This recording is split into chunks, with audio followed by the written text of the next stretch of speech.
Dear students, आज हम पढ़ेंगे लेसन डिस्कवरिंग टूट the saga continuous. Saga mean story. तो ये लेसन लिखा है एल्बर्ट राइस विलियम्स यानी AR विलियम्स ने। इस लेसन में राइटर हमें बताते हैं कि मिस्र में, इजिप्ट में एक खानदान ने कई सदियों तक हुकूमत की। उनमें एमेनहाटेप थर्ड थे, जिन्होंने तकरीबन 40 साल तक हुकूमत की और उनका दौर जो था वो गोल्डन पीरियड समझा जाता था। उनके बाद एमेनहाटेप फोर आ गई, लेकिन इनका दौर एक अजीब दौर था। उसने एटन गॉड यानी सन डिस्ट्रिक्ट की वर्शिप को प्रमोट किया, तो इमेज जो अमन गॉड की थी उनको वहां गिरा दिया। और उसके बाद, उसके फौत के बाद, उसके मरने के बाद एक और हुक्मरान आ गए, उनका नाम था सिमन काकरे। मगर वो कम देर तक हुकूमत करते गए तो फिर वो अचानक गायब हो गए। तो उसके बाद एक मशहूर यंग रूलर आ गई, उनका नाम है टुट, जिसके मुतालिक ये सारा लेसन है। इस टुट ने तकरीबन 9 साल से ज्यादा हुकूमत की, टीन एजेस में अभी वो था। तो फिर वो अनएक्सपेक्टेडली मर गए, लेकिन उसकी मौत जो थी ये समझ में नहीं आई कि ये कैसे वाक़ा होगी, लेकिन गालिबन ये समझा जाता था कि शायद उसको कत्ल किया गया है। तो इस लेसन में हमें राइटर बताते हैं कि ये जो टुट बादशाह थे, इनको दफनाया गया टूम में, मकबरे में, विद गोल्ड, सोने के साथ। मगर वो सोना विद सरप्राइजिंग आर्टिफैक्ट्स, उसमें कारीगरी बड़ी हैरान कुन थी। तो उसमें कौन कौन सी चीजें शामिल थी जो सोने की थी? प्रेशियस कॉलर्स थे, नेकलेसेस थे, ब्रेसलेट्स थे, रिंग्स थे, एमुलेट्स यानी तावीज, सेरेमोनियल एप्रिन वहां था, उसके साथ डेड बॉडी के साथ सैंडल्स थे, शीथ्स यानी मियां जो हाथ की उंगलियों को कवर करने के लिए और पाँवों की उंगलियों को कवर करने के लिए वो शीथ्स, वो मियां भी उसमें रखे गए थे। उसके अलावा एवरीडे थिंग्स यानी रोजमर्रा की चीजें भी उसके साथ रखी गई, ताकि वो उसको आफ्टर लाइफ में बकार आए, काम आए। यानी वो समझते थे कि ये जो रिजर्वेशन है वो उसमें बिलीव करते थे कि मौत के बाद फिर जिंदगी होती है, तो उसमें ये आम चीजें जो है वो उसके काम आएंगी। तो उसमें बोर्ड गेम्स है वो उसके साथ रखी गई, ब्रॉन्ज एक रेजर रखा गया, लिनन अंडरगारमेंट्स रखे गए, केसेस ऑफ कुछ बॉक्स रखे गए ऑफ फूड एंड वाइन, वो भी इसके साथ वहां डेड बॉडी के साथ रखी गई। ये जो मकबरा था ये 80 साल के बाद दरियाफ्त किया गया 1922 में। ब्रिटिश का एक आर्कियोलॉजिस्ट था हार्वर्ड कार्टर, जिसका नाम था, उसने इसको दरियाफ्त किया। तो उसने क्या देखा जब ये मकबरा दरियाफ्त किया, ये टूम जो ये कब्र जब दरियाफ्त की गई, तो उसमें उन्होंने क्या देखा? कॉफिन जो था, ताबूत जो था, दैट वाज 3 नेस्टेड, उसके 3 बॉक्स थे। तो ये सारा जो कॉफिन था ये प्योर गोल्ड का बना हुआ था।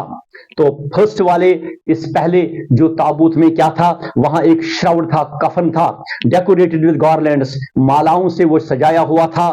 माला किसकी बनी हुई थी? विलो की, ऑलिव लीव्स की, वाइल्ड सिलेरी की, और लोटस पेटल्स और कॉर्न फ्लावर्स की। इससे थोड़ी एविडेंस मिलती है कि शायद वो मार्च या अप्रैल के महीने में मर गए थे, तो उसी वक्त फिर उसको दफनाया गया था। तो फाइनल वाले बॉक्स में टुट की बॉडी जो है तो वो चिपका दी गई है उस बॉटम के साथ, कॉफिन के बॉटम के साथ। कुछ रेजन स्टिकी मटेरियल इस्तेमाल किया गया है, लेकिन वो स्टिकी मटेरियल जो था उसने जबरदस्त उसको बंद किया है, हार्डन्ड यानी सख्त बंद वो हुआ है to the bottom of gold coffin. ये जो सोने का कॉफिन है, इसकी तह, इसकी बॉटम के साथ वो बिल्कुल हार्ड यानी सख्त चिपक गया है। अब इस बॉडी को लूज करने के लिए, उसको उठाने के लिए, क्योंकि उनको सिटी स्कैन इसका करना था ताकि वो देखे कि उसकी मौत कैसे वाक़ा हुई, तो उनको अब ये डेड बॉडी उठानी थी। तो लिहाजा उन्होंने सोचा कि ये जो रेजन्स है, ये स्टिकी मटेरियल जो है, ये हम लूज कर सकते हैं, ये थोड़ा ढीला हो जाएगा और डेड बॉडी को उठाएंगे। तो उन्होंने इसको धूप में रखा, जहां कहीं दूर वो ले गए इसको इजिप्ट के साउथ इलाके में, वहां इसको 149 फ़ारेनहाइट डिग्री का टेम्परेचर दिया गया, लेकिन फिर भी वो लूज नहीं हुआ। तो फिर उन्होंने सोचा कि ये जो कंसोलिडेटेड मटेरियल है इसको फिर चिजल करना पड़ेगा, छीनी से फिर इसको चिजल करके यानी इसको हटा दिया जाएगा उस स्टिकी मटेरियल से, ताकि हम बॉडी को ऊपर उठाए। तो फिर उन्होंने वही चिजल इस्तेमाल किया और बॉडी के जो मेन जॉइंट्स है उनको भी काटना पड़ा। तो फिर ये सारी जो डेड बॉडी उसकी थी उसको रीअसेंबल किया गया, फिर वहां एक जगह जमा किया गया on a layer of sand, sand के एक तह के ऊपर जो एक वुडन बॉक्स में रखी गई थी। तो फिर इस टूट बॉडी को इसको स्कैन किया गया, तकरीबन 1700 इमेजेस तस्वीरें खींची गई। तो फिर जो वर्कमैन थे, ये काम करने वाले बंदे जो थे, उन्होंने ये टूट की बॉडी को वापस उसी मकबरे में लिया, कब्र में ले लिया और वहां उसको रेस्टिंग प्लेस में डाल दिया। तो फिर टेक्नीशियन जो था उसने बड़ी महारत के साथ कंप्यूटर स्क्रीन पे ये सारी इमेज जो थी वो उसने उस पे डाल दी। तो उसके नतीजे में टूट की जो बॉडी थी वो वहां अपियर हो गई, वो जाहिर हो गई। तो फिर वहां पता चला कि टूट की जो ब्रेस्ट बोन थी और जो फ्रंट रिब्स थे वो गायब थे। तो इससे ये पता चला कि कत्ल जो था, मर्डर जो था, वही तो मोस्ट प्रोबेबल रीजन था कि जो अब आया हो गया कि हाँ ये कत्ल ही था या ये मर्डर केस ही था। तो तभी वो गायब हुआ था सीन से, यानी उसको मारा गया था।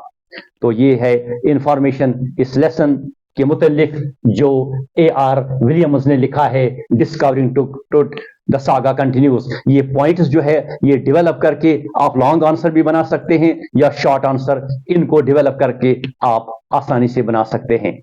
Thanks, have a nice day.